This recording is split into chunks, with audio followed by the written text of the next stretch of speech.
Downtown Hamilton, Montana. Oh, look at these old buildings. Oh, this town is so sweet.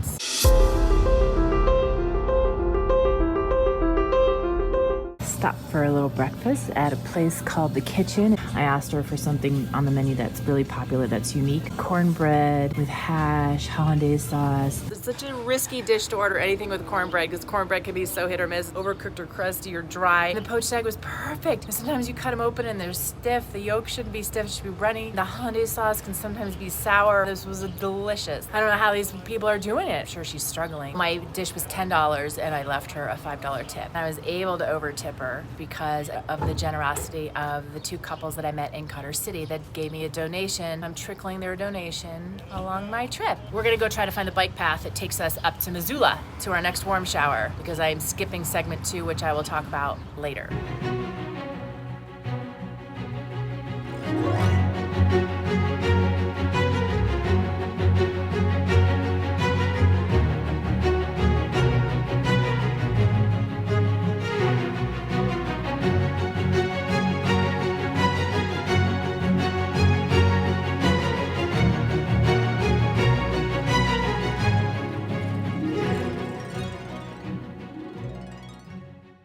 Ugliest rail trail ever. I thought it was some beautiful off the main road. Nope. See those clouds? Yeah. Huge storm on the way and I'm trying to beat it. I'll let you know if I do. The Bitterroot Mountains. That's the part 2 that I'm skipping. Look at those mountains. That's some serious stuff. No wonder it's 33,000 feet of climbing. I'm getting rained on. The worst part is when like a truck goes by with cows and you see this huge thing of water. Just wondering if you're getting sprayed with like cow shit. A hit or miss town in Florence, Montana. Probably a town in the making. Pulled over because I just love coming to gas stations. I just do. I always want to know what's inside because I'm a sugarholic. Oh, my little W's. Here's my favorite secret can. Oh my gosh, you never see these. Oh, yummy. I am gonna get 2 of them. Look how ginormous it is. See, it's so fun to come inside. They actually had to individually wrap plastic lids. A lot more plastic going into the world, but I mean, I get it. We all touch a few of them and we just grab one.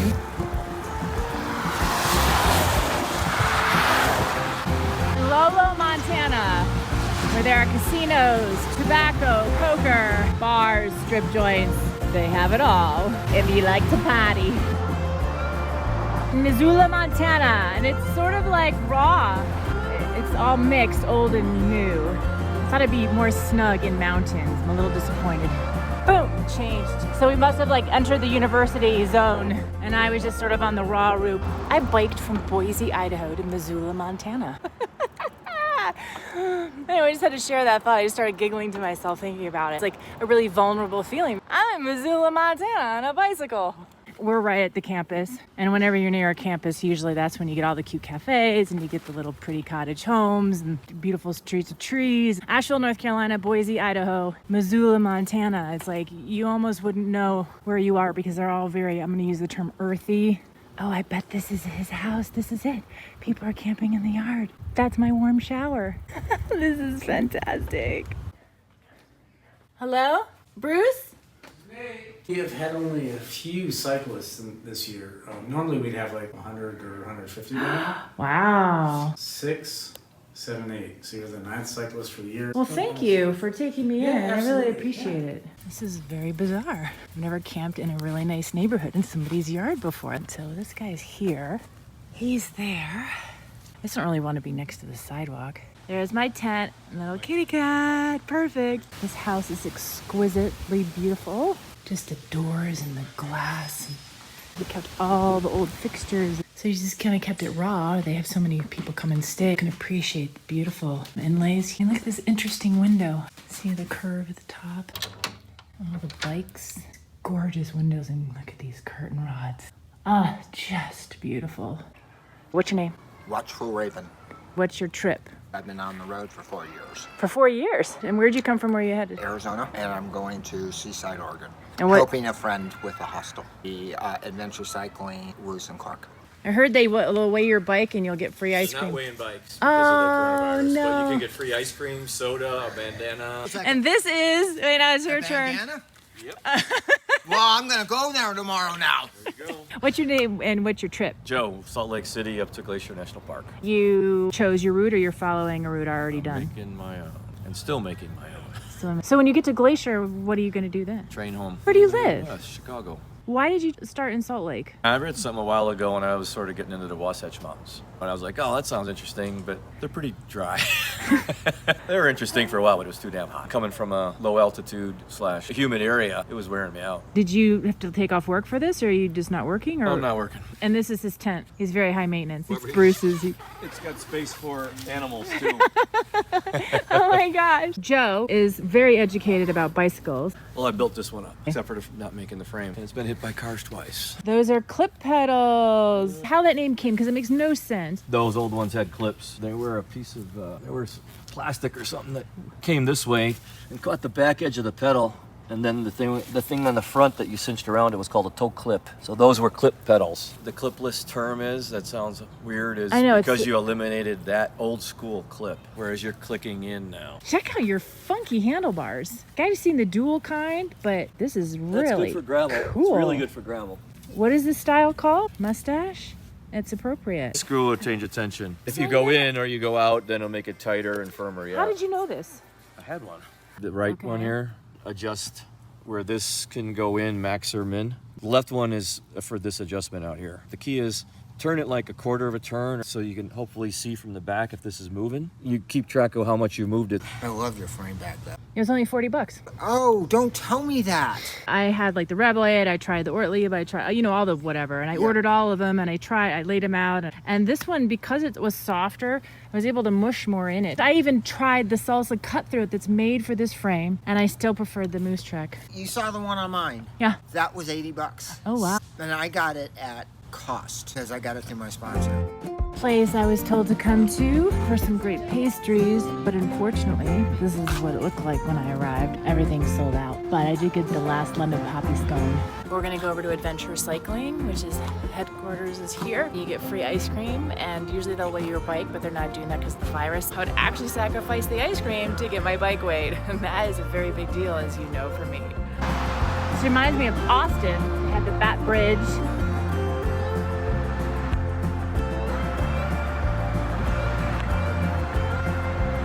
Very charming. They have great old architecture in this town. Oh, interesting. Check out this bike path. Cool. Ta-da! There it is. This is the headquarters here in Missoula, Montana. People here is citing the book. Isn't there ice cream involved? Absolutely. I will bring you some ice cream and a cold drink. Oh, wait, ice cream or soda? You get it all. Oh my gosh, you have sparkling. I've been dying for sparkling. Oh, I'm gonna go for nutty.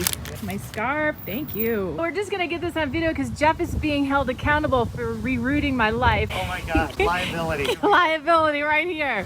He's fantastic and he shared so much knowledge with me. So if you have any questions, you have to come by and have a chat with him. And your name is? Chris. I'm from Michigan. I started in Jackson Hole, Wyoming. You shipped your bike to Jackson. Yes. So I started on the Transamerica route, moving to Great Parks route, and then up to Northern Tier, and then Pacific Coast. Job to get back to?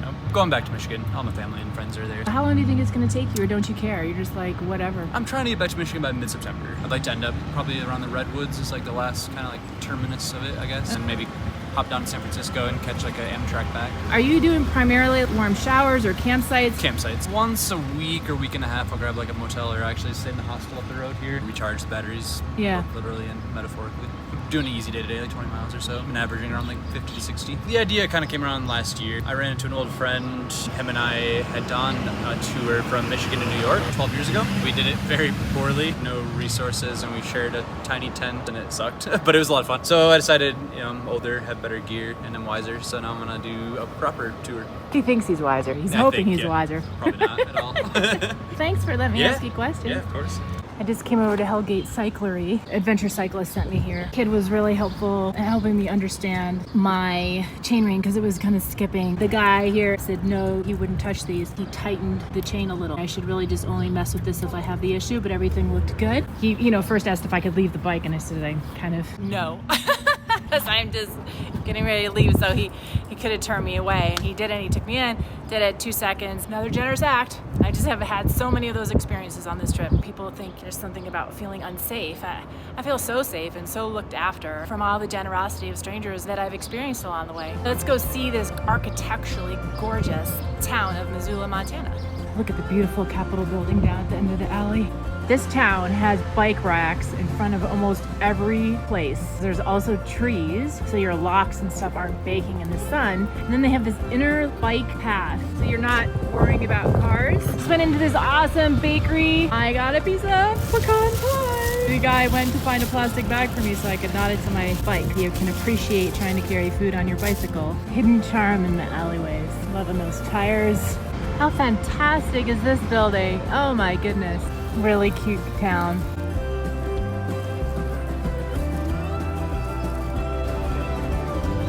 I can't believe I had 3 pastries already and I'm gonna have ice cream. I'll tell you why. There's 3 types of coffee. Salt Lake City never had coffee ice creams. The Mormons, they're not supposed to have any caffeine. This place has mocha chip, El Salvador coffee, espresso heat, and espresso Oreo is a special. Oh my gosh. I'm gonna have to come back tomorrow. Jesse lives here and this is his super cool beast of a bike. I've never seen a bike packing bike done with a basket. It's super fun because you can carry a lot. Tell me about it. Did you make the bags or what's the story? Yeah, I have an industrial sewing machine I got for like $300. It's not like a cheaper way to do things by any means. The fabric on these is kind of fuzzy.